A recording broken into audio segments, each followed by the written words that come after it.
Yeah, I'm in the organizational leadership program, and I'm emphasizing in higher education, and so I want to work in student affairs.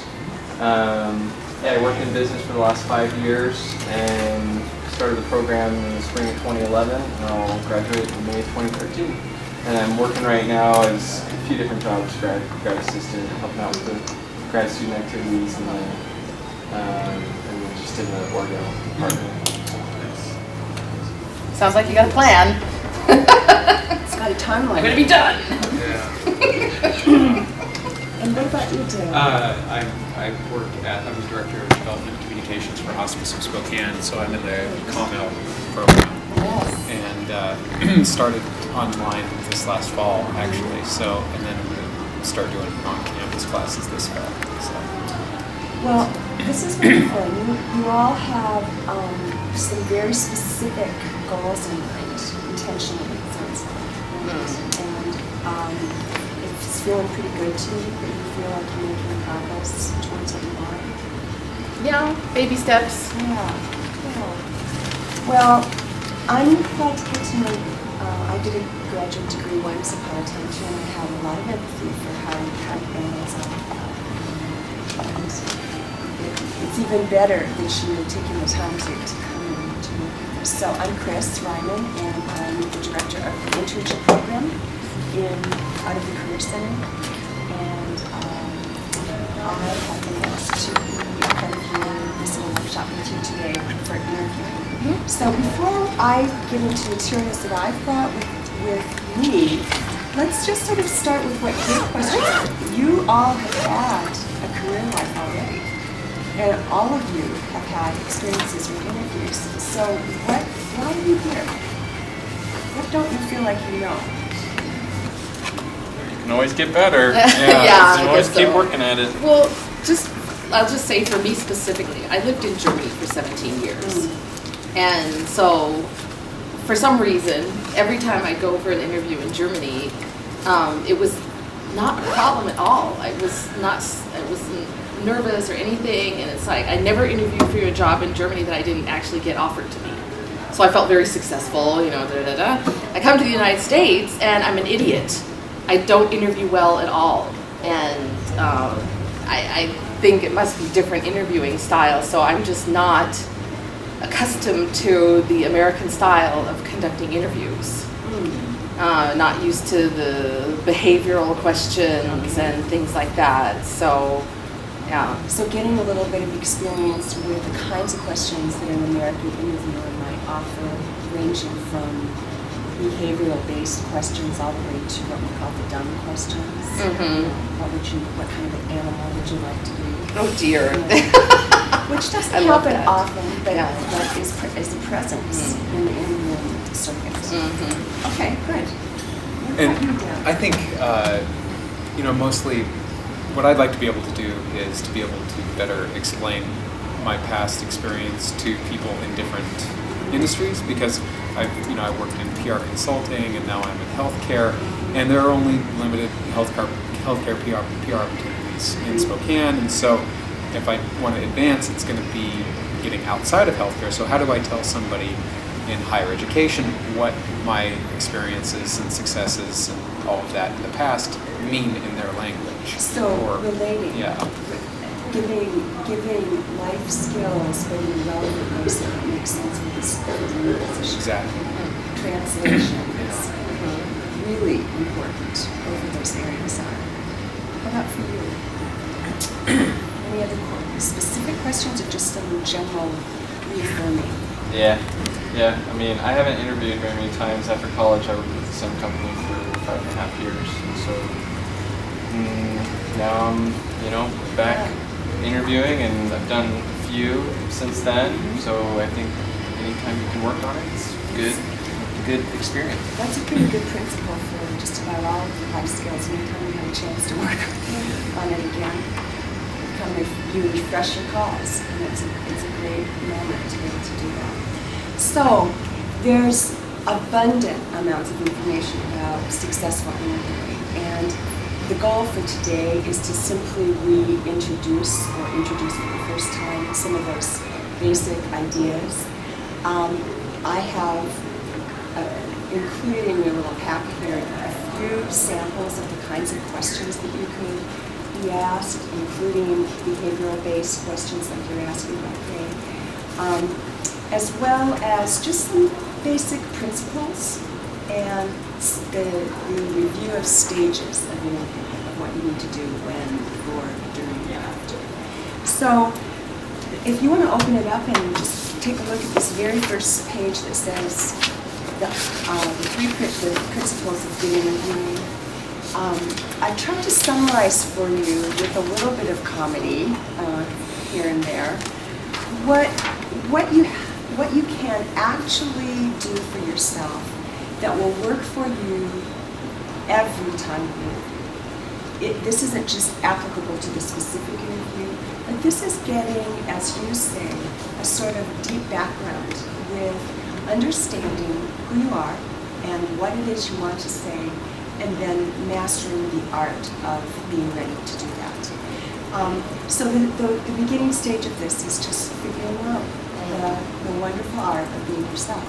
There is no more winning commentary that we get from employers who say the best kind of interviews are when people come in knowing who they are, having a message from you, knowing what your personal mission statement really is all about, and being able to let that just naturally flow into the conversation.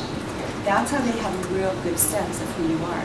There's a tendency that we all want to come in and report what our CEO sentences are that are directly related to the job we're applying for. But it's surprising how many wonderful ways that just comes out naturally when you really have a sense of who you are and what your goals are, what your mission is. So having a little bit of time where you reflect on that, and that you get a sensibility about how you communicate best really makes a difference. So let me just ask you, right off the top of your head, what kind of communicators are you? If you, are you somebody that initiates conversation, or are you somebody who usually waits for a question to be asked and then For myself, I think that I'm a direct communicator. I think communication can be difficult at times, especially when you're in leadership. But in the long run, if you are open and direct, then it'll work out better for you. Also, I feel like I'm a positive communicator, so I have a motivating personality. So those are some of my thoughts on communication. would you say you're shy? Well, not in an interview. I mean, you can't be in an interview setting, or I guess you could, but it wouldn't work out very well. I mean, but they've invited you there. I mean, maybe in a networking setting, it's not so easy to get off the punch bowl and break into some circle. But you're invited into the room. One of the things that we encourage people to do is to have sort of an arsenal of examples that you can always use, have an arsenal of opening lines and statements, and practice those in advance so that you feel comfortable pulling one out of your pocket whenever you need it. Having that sense of familiarity with yourself it poises you to have natural engagement, and that's what you want to feel like you're offering as soon as you walk into a room. So in a minute we'll talk about the stages about what you do before and after, but take a look at this concept of creating a mission statement. This is not unfamiliar territory to you as grad students who've had to create similar things all the time, even if it was just simple essays to get into grad school. Do you all have a good sensibility about what, if you were to craft your own personal mission statement, what that would involve? I've been working on that Have you? since 2 weeks, right? Yeah. We talked about that in the first session with John. And so I've been kind of sitting there, kind of working on that, trying to think of some cool things like stick in a mission statement. So Yes. I've come up with a couple of things. And, like my brand, my personal brand might sound a little overly dramatic, but what I came up with was champion of integration. Great. So I love that.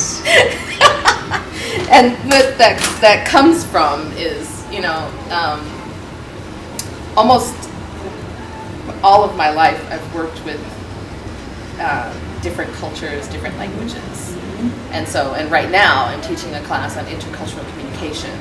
So wonderful. And so my dissertation is also about gender integrative leadership. So that's kind of the whole point of me looking at servant leadership and feminism care, is to, I don't know, I always, when I look at things, you know, we always see science presented to us as dichotomies or as dualities, black, white, you know, justice versus care, this versus that, you know, ends of the spectrum. And so the way I see things is trying to find ways to integrate them and manage the tension. So that's what I came up with. But that is a very profound sense of yourself. So finding a really comfortable way to transparently, openly communicate that so that it's not too complex, but that really captures who you are is going to be part of your goal. Right. In creating this little trigger to communicate. So having a sense of what you're blending your goals, your skills, your personal character, all of those things communicate something pretty powerful to an employer as you come in. And what a mission statement does, once that's settled in your mind, it has the power to emerge throughout the entire interview, through every kind of question, because it is a core part of who you are. And that is partly what you're trying to communicate, how you will relate every part of yourself to all the different kinds of tasks that are involved with this job you're playing. So I really urge you to spend a little time really cultivating that so that it feels comfortable, familiar, and personal to you. And then, of course, the state of readiness is the last really significant principle. What you need to do to really be ready to walk. Most of the work of an interview is done a long time before you ever get there. So that by the time you get there, it's the most wonderful, natural expression of all the work that you've done, the labor that you've done. And it will tend to just flow out of you in a really comfortable way. So it gives you, once you've created that kind of readiness, it gives you the capacity to be very present in mind and very present to the moment, so that you're not stumped by a question, you're not particularly lost to the conversation. It gives you that power. So with that, then let's take a look at the next part, the 3 stages of good interviewing, which is really what you're doing. It really boils down to what you need to do beforehand, what you need to do during, and what you need to do after the interview. And it's a pretty simple concept.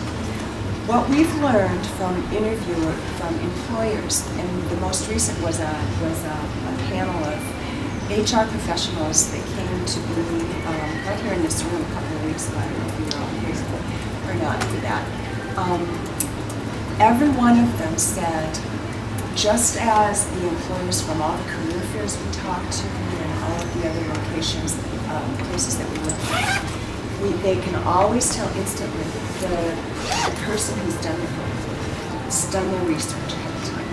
And what they're interested in is not that you've just gone into their website and taken a look at what their company is about, but they want to know that you have really paired yourself to that organization's goals and mission statements, what character that you can find inside the workplace and the culture of that workplace, and how you have already discerned why you're a match. They say that more than anything else distinguishes your resume, your interview, your cover letter from all the others, is how you have already shown them that you know enough about who they are, that you can identify yourself with them already inside the company. So having that kind of preparation with knowledge about the place that you are applying to and pairing yourself to those same goals is really an essential part of what you do ahead of time. Have any of you had an experience with that before, so far, where you have conducted research about a place that you were interested in looking at? been able to communicate that? Yeah, Yeah. yeah. Has it been successful? Do you remember anything specifically about it?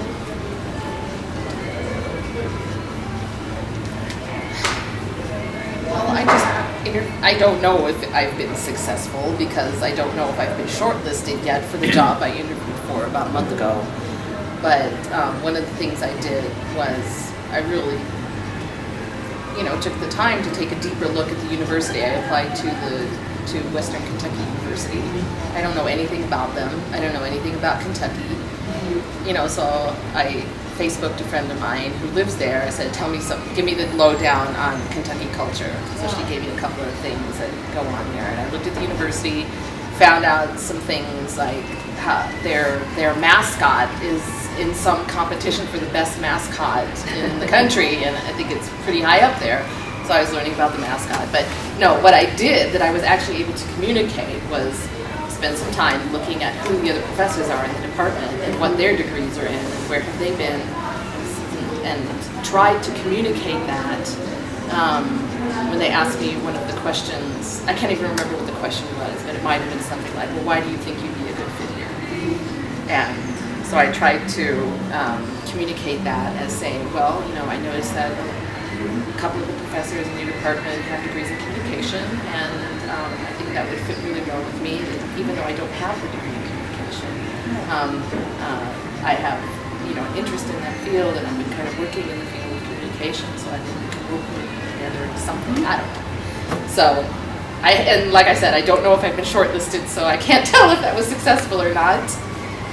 It felt a little bit awkward, but yeah, I wasn't quite prepared to communicate that. It was a good exercise, though, and it gave you some insight as to how you actually do go about it. When it's a domino effect and a little bit of a bunny trail, but everything that you can find out about the culture, about the value system of that environment, and help that employer see why you are a good fit is really the essential part of that. So what you also want to do again in this readiness area is really equip yourself with very specific kinds of examples that would fit inside that workplace. Things that you have done. Where you can find a list of this is right inside the job description. If they are looking for these kinds of basic qualifications, then you're going to seek out and create a list for yourself.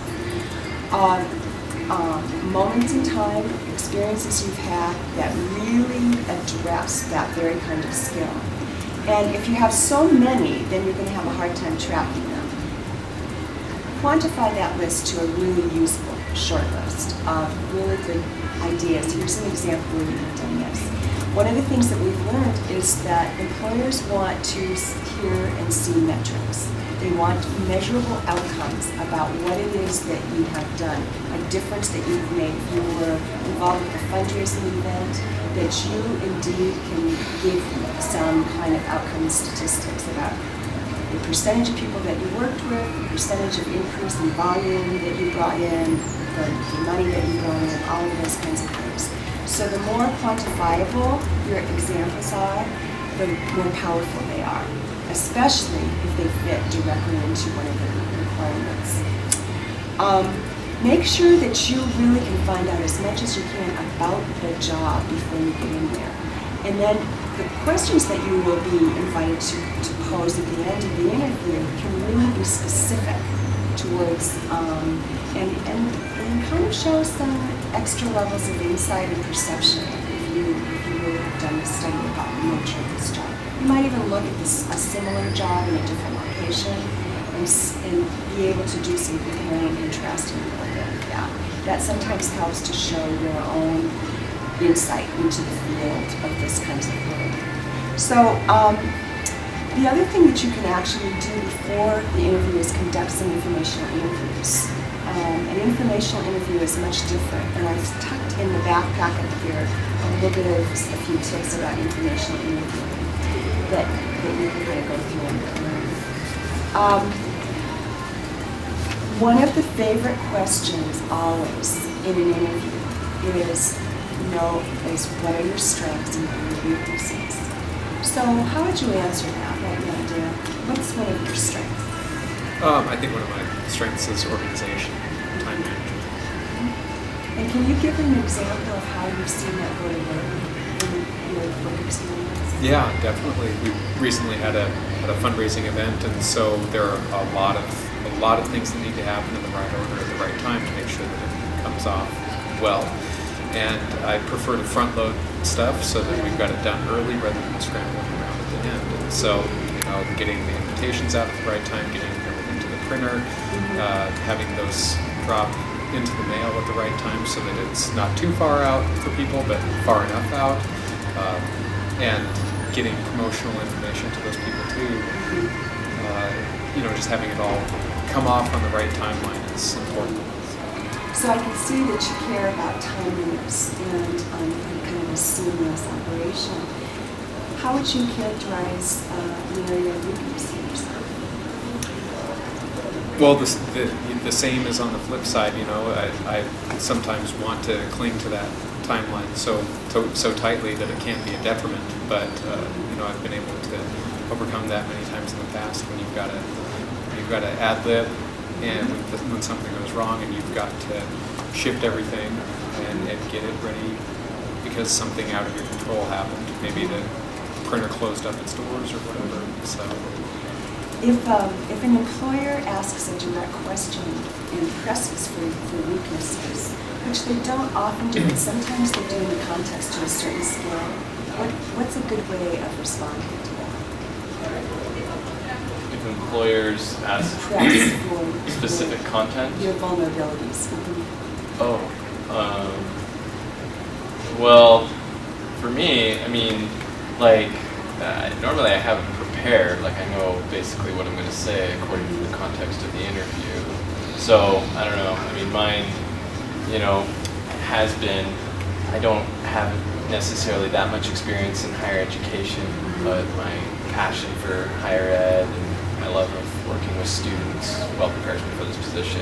I don't know, something like that. So do you see what you did naturally, which is great? You took that statement about where you feel like you're lacking, and you immediately transformed it into a point of progress. You have a passion that counters My lack of experience, right. And not only that, you are in the process of making progress with that by virtue of what you're doing. So that's a really powerful tool, an instrument that you can always have. If you get cornered in an area where you really feel like you don't have enough, there's always this wonderful transformative ability to change this around and say, just what you kind of did. We have a tendency to have a mirror image of our strengths and weaknesses. They often are opposite.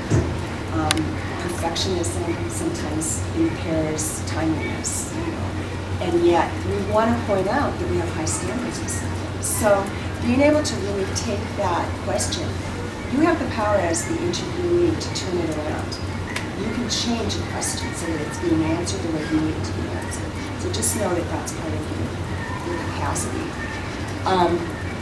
So how do you know what to wear to That's a good question for me. I don't know if I overdress usually. I just always wear a white shirt, tie, and suit for every interview I've done. Yeah. I don't know if that's, I've heard, I work, with the GSBA students and stuff like that. They've all been applying for different jobs, and I've heard them talk about, what should I wear and that kind of thing. And I don't know. It just seems for me, to me it seems more straightforward for guys, probably even more difficult for girls. I don't know. But I've thought that, am I overdressed, for these higher ed, admin positions? I don't know. That's usually just what I wear. What have you done, Dale? I don't know. I've heard that you're supposed to dress one step above the boss, but what does that mean? What does that mean? Like if he wears Armani, where am I supposed to get, Can't do that. the next best designer? I think though, usually for the types of jobs that you're applying for, suit and tie. Yes. You can always err on the side of more of the most professional dress that you have. There are some places like Columbia Sportswear and Nike Sportswear Like I've heard, yeah, they want you to wear. Yeah, it's casual, red more or casual. And whatever. what you try to do is pair yourself and match yourself to what the culture of the company is. But if you don't know for sure, and you haven't been instructed that way for sure, always err on the side of more professional dress. You would not go to Columbia Sportswear with Nike emblem on your jacket. You know, those are the no-brainers, you know. But here's something that I encourage you to do. Whatever it is you choose to wear, put it on and do some practice interviewing, do some mock interviewing in the very clothes that you're going to wear so that you can find your own comfortability in the clothes so it's not just the first time that you put that dress on or those new shoes on. Make sure that you know how to find your own body inside your clothing so that when you come into that interview, you feel comfortable. And give yourself a chance to get to know yourself in those clothes. It helps a lot. Let's talk about practicing. One of the things that we've learned is that it really helps a lot to have someone to come into the Career Center or wherever else and sit with the video. And we'll tape you. We'll be glad to do that with you. And then you'll have a chance to see your own body language, the way you're communicating. It's a really good skill. Sometimes you discover that you're looking up all the time to answer your questions. You're looking down, or you're shifting in your chair a lot, or you're crossing your legs again and again, or you're tapping on the table. All of those little funky, strange, dear. Getting a sense of yourself is really important. Now, nobody can sit stiffly. That's unnatural too. Aren't we allowed to move around when we talk to people? Aren't we allowed to move forward and back? That's part of what you can practice ahead of time, is the comfortability of how to answer questions with your body language. One of the key things is learning how to feel hospitable as you come into this interview. That's where you come in during the interview. When you first walk into an interview, what's your first instinct? Shake people's hands. By your name, if you were know their name. Yes. Introduce yourself. Introduce yourself. And you. Thank them. Yes, right off the bat, you can say, "Thank you for seeing me today." And you reach out your hand, you look them in the eye as often as you can, and you identify them by name, or as they introduce themselves, you repeat it back to them. And you shake everybody's hand in the room, unless it's like 48 people, you know. If it's several people, you really do. You introduce yourself to each one individually. And you want to time that a little bit so that you know that you're there ahead of time. Give yourself, always err on the side of being too early than too late. Because sometimes, even though you're nervous, it gives you a chance in case they've changed the interviewing room, they've changed the venue, there's in some case 2 buildings that have the same name, you know, and you went to the wrong one. It gives you a little bit of chance to have recovery. Those are some common sense things. So, hospitality is marked right off the bat by how you greet people, and it shows continuously throughout the whole interview for how you continue to engage with those people. Is it ever okay not to answer a question? When is it okay not to answer a question? It's inappropriate. How do you know it's an inappropriate question? Something like, I don't know, how many children do you have would be inappropriate. Or can we have your Facebook login and Well, that password? one was inappropriate. Yeah, definitely no. We have some in the Career Center, if you're interested, we have some samples of the legal questions in here, but anything that has to do with your citizenship, your age, your income, you know, unless you want to disclose your last income, your personal information, all of those are off base. They cannot ask them. But how do you answer an interview question? What do you end up having to come up with? Do you have an idea? They come up for my Facebook. say, no thank you. I don't think so. I'm gonna give that to you. There's some, Let's become friends first, you know, Yeah. and then I'll accept your friend request. you really have three choices. You can answer the question, and it might, if you do answer it, you're providing information that's unnecessary to them and may, may be worked against you in some way. You can refuse to answer the question, but that also can work against you because that may present you as uncooperative, and that will be an attitude that they want to see. And the third way is probably the one we recommend most. Analyze the question that they're asking and figure out what your best option is about answering it. Only provide exactly the information that they might need for the job. So for instance, if they asked you, are you an American citizen, you could simply say, I'm authorized to work in the United States. And that answers what they need to know specifically. Is that really an illegal question? Yeah. Because it's on every single online application for every single university I've applied to. Yeah. Here they just ask you your gender, race. But you see, a lot of the race ones are always under optional, but Yeah, never the citizenship ones. I've seen this. And it has to do with work visas, different kinds of visa status, because the FLSA guidelines require certain kinds of information. So some things are legit about an international student having a work visa, but technically they cannot ask you if you are a United States citizen. So it's a legal question. So try to figure out, and it might not be illegal, but it could also rank as an inappropriate question. And you have to that's what I mean about having presence of mind and presence of moment. Knowing your story in advance well enough where you can be alert enough to filter questions like that and come up with an answer.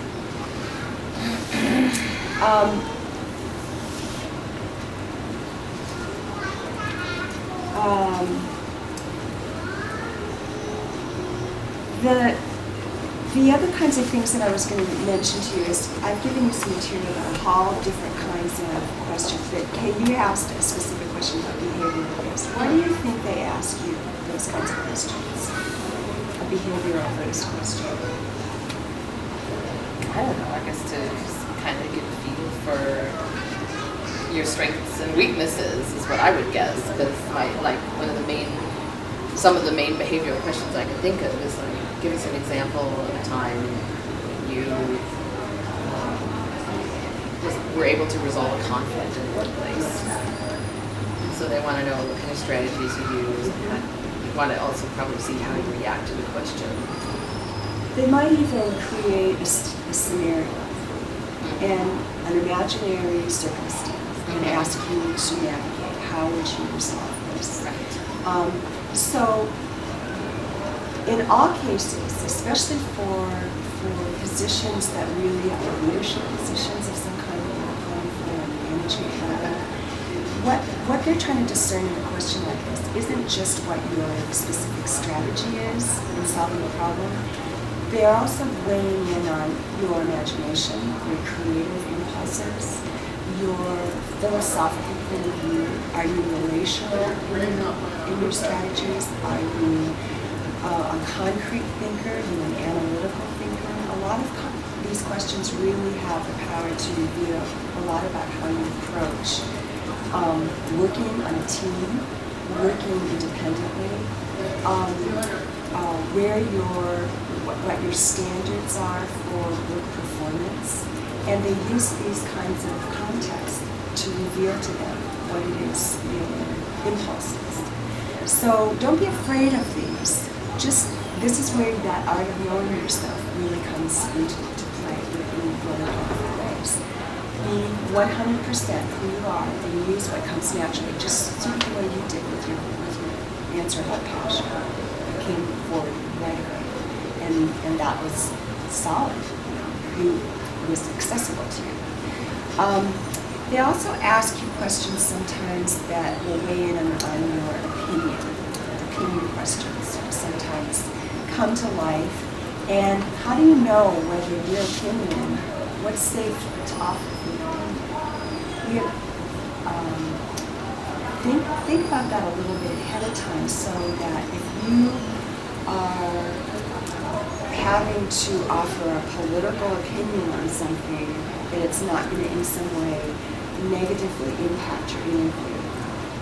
A position, like right now it's going on in Gonzaga, there's lots of opinions floating around about whether Bishop Tutu should be on campus for graduation because of his stand on abortion issues and things like that. Now, those are not appropriate questions to be asked in an interview, but they will often ask a question that asks you your opinion about how you tolerate diversity or something like that.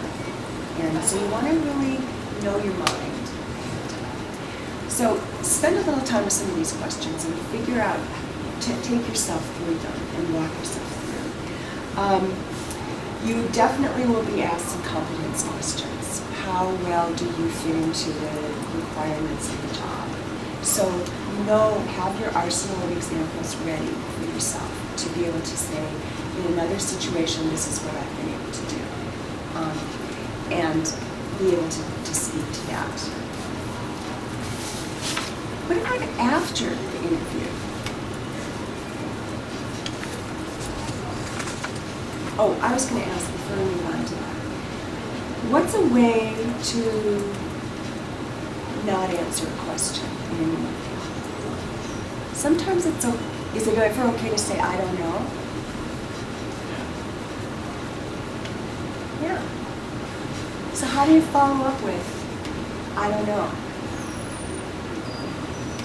What would be a strategic way to do that? Depends on the question. Yeah. Maybe you've got an example from the past of when you faced an I don't know, and you can say, how I handled that in the past. Try to always follow up if you can. You can always say, I don't know the answer to that. Let me think about that for a minute while I answer another question, and let yourself do that search in the back of your mind. Come back to it.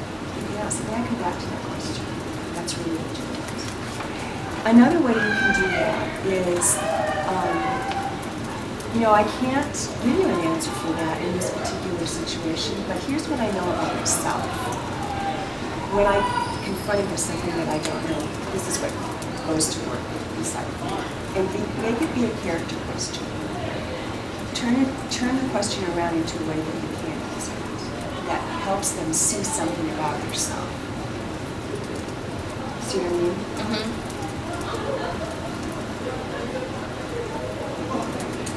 So if they ask you something specific, like have you ever had any experience doing this, and you don't, you can say, I haven't had specific experience doing that particular thing, but I know that would involve some,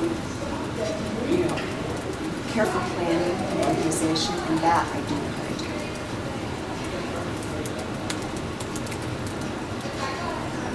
do. What kinds of questions will you ask when you're given a chance to ask any? Have you thought about that? That would be that's another thing that you need to do ahead of time, is prepare your own questions about what you can actually ask. And you can ask, there's some samples in here. In fact, I've given you in the packet a whole lot of different kinds of things that you can create for yourself.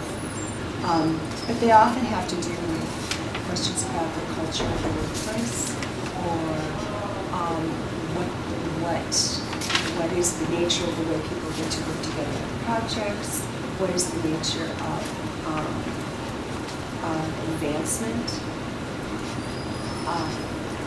Is it ever okay to ask, what does this job pay in an interview?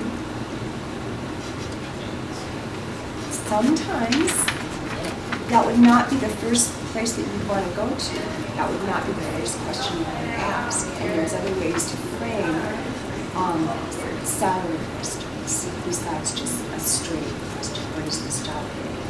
Where's that list at? And that's, This one? did you get this? Yeah, I have that.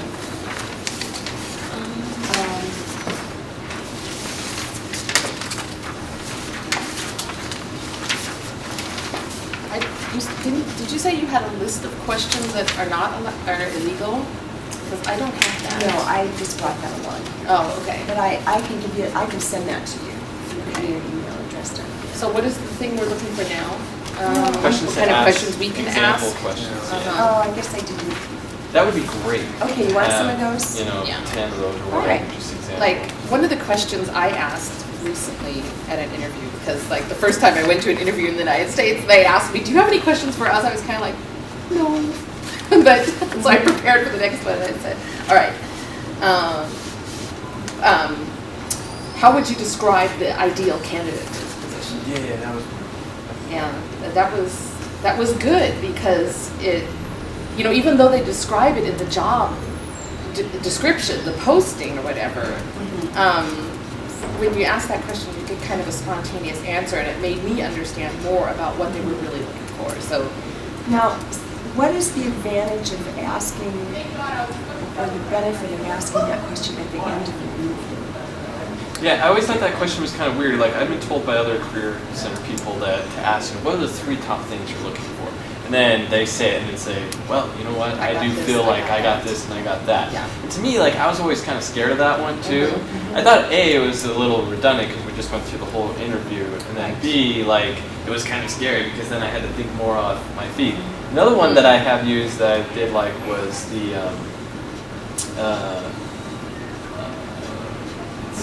it's how have you do you have any I think it was do you have any advice for how you have been able to navigate, you know, or be successful in this organization? What has your experience been with this organization? It's something like something like it's that. just So it was something. just kind of like, okay, well, let me give you my tips, you know, for what you should do, boom, boom, boom, and then it's like, okay, great, thank you very much. I don't know. That was one question I asked. Yeah, and that's a very good question for you to frame in absolute context to what the organization is. Okay. Even more specific. Instead of just saying general navigation, have a specific thing that you want to navigate. Okay. Here's the recommendation. What you're talking about, Kay, is a great question, but it needs to be placed in the informational interview that you conduct well before you get to your personal interview. You can actually call an HR department and pose a lot of questions about that. You're not asking for the job in that. You are seeking information to help you prepare for the interview. And you are asking about the culture of the company and the character of the company. And what you really need to know in terms of the nitty-gritty remember, part of this interviewing process is you interviewing them as well. You get to decide whether this is the place you want to be working in the organization that is a fit for your needs and your training and your skills. So the advanced informational interview that you can call up and ask, and most people are very happy to sit down with you and talk with you. You can make an appointment and actually go in, or you can do it over the telephone. But ask if there's someone inside the HR human resources or someone within the company that could visit with you for just a minute about this field of work, this nature of work, and that's where those questions really handy.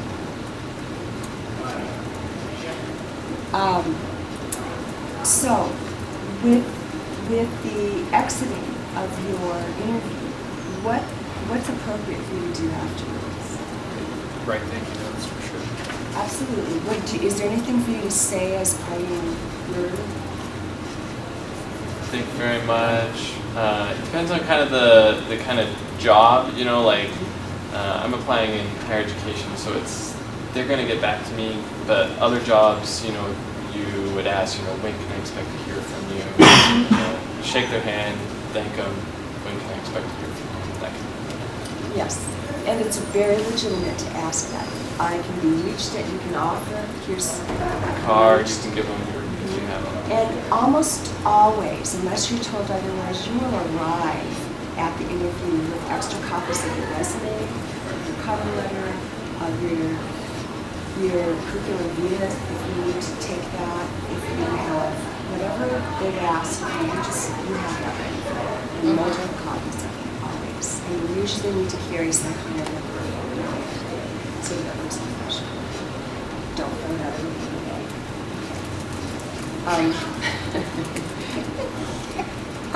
Following up with thank you notes is really essential. And if there's not too many people in the interview, writing them to each individual is really a unique little feature that you can do. Also, handwriting is something that's often makes the mark. Dr. Printle on campus here always handwrites, personal handwrites is everything.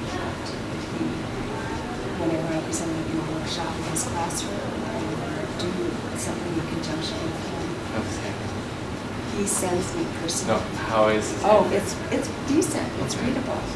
That's what I get a little Short scared handwriting. about. Not Mine so is good. atrocious. Yes. It's Well, not you good. don't have to. You're going to choose the best venue for yourself. I mean, I can control myself, you know, but Very slowly. generally, yeah, it's Yeah. not the best. Is it ever okay to call back to the department, to the HR department if you haven't heard? It's a week or two. Oh, sure. Absolutely. You can always do that. What would you say is an appropriate time to wait before you call back? That we haven't heard, I haven't heard. That's another Just wanted question to that you check can out. ask in an informational interview, and you Mhm. can also legitimately ask the interviewers as you're exiting. What is an appropriate time for you to expect to hear from? That really makes a difference. So, what else? You will always get questions that have to do with, tell us about yourself. You run it, that's where you have your 30-second elevator pitch ready to offer. That will include a little bit of biographical data, a little bit of your training, your skill, education background, and a lot about what your goals, your interests are, what your passions are, what your natural capacity is. You might get questions about where do you see yourself in a few years, 2 to 3 years? Why do employers want to know that? I'd like to know if you're out of here Yeah. really quick. I like stability. Yeah, I just want to know what you're thinking. Is this a stepping? You know where you want to be. Be prepared with an answer. Your interview, just like your resume, is honest. It's honest. But you have capacity for delivery, the art of delivery, and how you answer these questions so that it is consistently honest. If you know that this isn't a stepping stone job, you can also present yourself to say, I am really thrilled to be in this place to learn as much as I can and to offer as much as I have been trained to do. And I am open. I'm really open to what the possibilities are in working in this organization. So never talk about what you're there to get without also talking about what you are there to offer.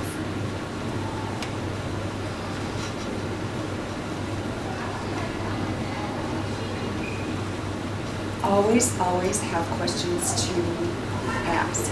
Five is a good handy number, although you probably won't have a chance to ask them. And I will send you a whole little section of that. If I can make sure I have your email addresses.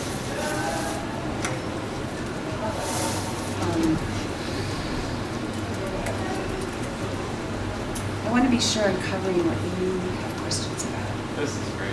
Yeah, I mean, it'd be nice to have like a collection of questions that you guys would say are Yes. good Yeah. to ask. I have What I will do is send you, I put my email on. yeah, No. so that one. The other thing that I really encourage all of you to do when it's time, really take it seriously coming to do a video interview Yeah. with us. We just sit you down in a little training room and we have a screen and camera, and we'll run you through a mock interview and then review it with you Yeah. and give you a chance to see how you. So how much time in advance do you need to set up an appointment like that? It'll just depend on who's available, but you can almost always, that usually doesn't work for a drop-in. Right, yeah. appointment. You can go in and schedule that in ZagTrax on your own. Oh, really? Mhm. Cool. Make an appointment, it'll give you slots of time, and then you request Awesome. what you specifically want to take care of. But I've left my card in there with Yeah. you, and I would be really happy if you just want to contact me. I'll be happy to schedule you in here when it's working for your calendar. And John Parks and I are usually the ones that do that.